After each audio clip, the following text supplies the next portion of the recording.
ti i akuzon si një organizat nga të cilët ne duhet me pas shumë kujdes, janë të porositur nga Beogradi me emisione detyra të ndryshme kundra Kosovës, kurse në jashtë publikut, jashtë fokusit e kamerave e tjera, ti zhvillon bashkëbisedime dhe dakordohesh për veprimet e radhës.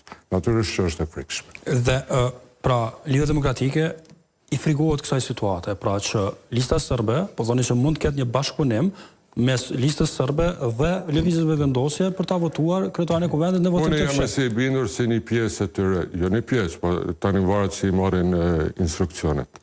Jam si i bindur që ato do e votonin, po pastaj tër aja ushtri kibernetike që me mbulu, do të thotë këtë veprim, do të mësyn disa deputet të partive tjera kinse ato e kanë votu kandidatin për kryetar të parlamentit. Dhe ne thjesht nuk duam të jemi pjesë e këtij skenarit.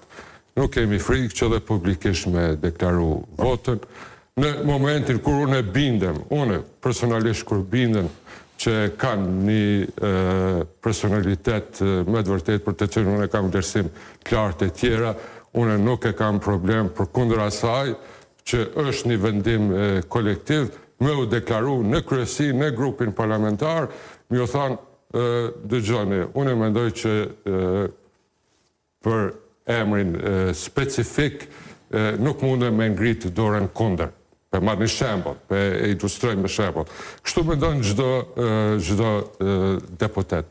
Do thotë, ne nuk kemi frikë me votu që me pru vete në situatë me kalu në vote fshehtë. Kjo është e para. E dyta, është friga se to vota do të manipulohen nga lista serbe.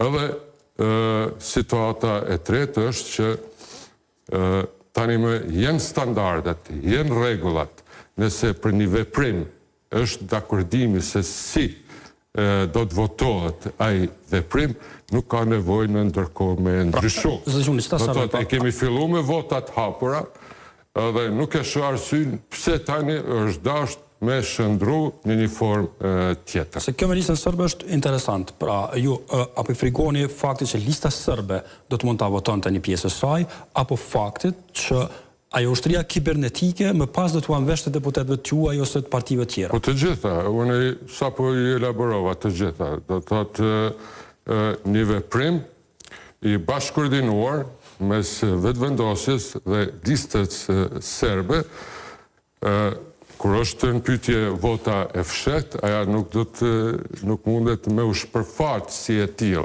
edhe me u kuptu si e tillë, por nga vetëvendosja do të plasohet si fitore e tyre, por që kanë siguru edhe votat jo nga lista serbe, por i kanë siguru votat nga parti tjera. Po një lider i cili pretendon me ngrit qeverinë dhe thot që unë i kam votat për qeveri, po ta votojmë se pari kryetarin e parlamentit, është vetë natyrës paradoksale. Gjithnjë ka qenë më sfiduese krijimi i qeverisë. Gjithnjë ka qenë akt më i lehtë votimi i kryetarit të parlamentit. Edhe tani të ndryshon situata, është me të vërtet e papranueshme, mund të them edhe çesharake.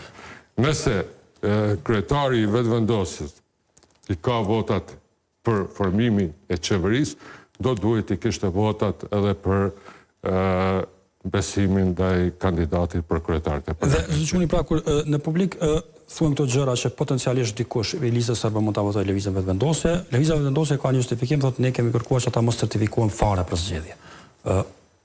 A shkojnë të dyja? Tani ne mundemi të flasim deri në mëngjes si veprimet maskohen, por ne po flasim për fakte. Po flasim për fakte nga e kaluara. Të gjithë me e din, të gjithë qytetarët, tër opinioni, se ka ekzistu një komunikim tani a du të miremi me emra, mu po vjen keq, mi ripërserit, por të gjithë jemi të shmetarë që ka egzistu një komunikim, disa komunikime për çështje të ndryshme, për të cilat është kërku spjegim, deri në momentin që këto përgjime, incizime kanë dalë në publik, do thotë nuk janë pranun nga autoritetet e vendvetose.